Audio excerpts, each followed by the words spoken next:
ఈరోజు బొబ్బస్కాయ వేపుడు చేస్తున్నాను. ఇదిగండి చిన్న చిన్న ముక్కలుగా కోసిస్తున్నాను. చూసారా, ఇలా కోసుకోవాలి, చిన్న చిన్నగా కోసుకోవాలి. కోసేసాను. ఇప్పుడు నేను తాలింపు వేస్తున్నాను. దీంట్లో ఆవాలు, శనగపప్పు, ఉల్లిపాయలు, కరివేపాకు, పచ్చిమిరపకాయలు వేసానండి. బాగా వేసుకుంటున్నాను. తర్వాత కొబ్బరికాయ కూర దీంట్లో 4-5 రెబ్బలు వెల్లుల్లిపాయలు వేసి ప్రెస్ చేశానండి.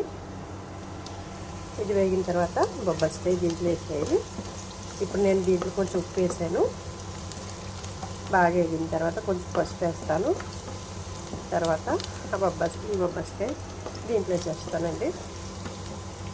ఎందుకంటే బొబ్బస్కాయ వేసాను, పసుపు వేసాను, బాగా కలుపుకుంటున్నాను. బాగా వేగిన తర్వాత లాస్ట్ ఆ కొబ్బరికాయ వేస్తానండి.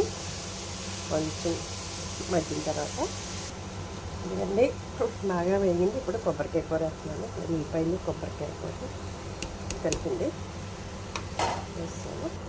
ఇదండి బొబ్బస్కాయ వేపుడు అయిపోయింది. ఈ వీడియో మీకు ఇష్టమైతే లైక్, షేర్, సబ్స్క్రైబ్ అండి.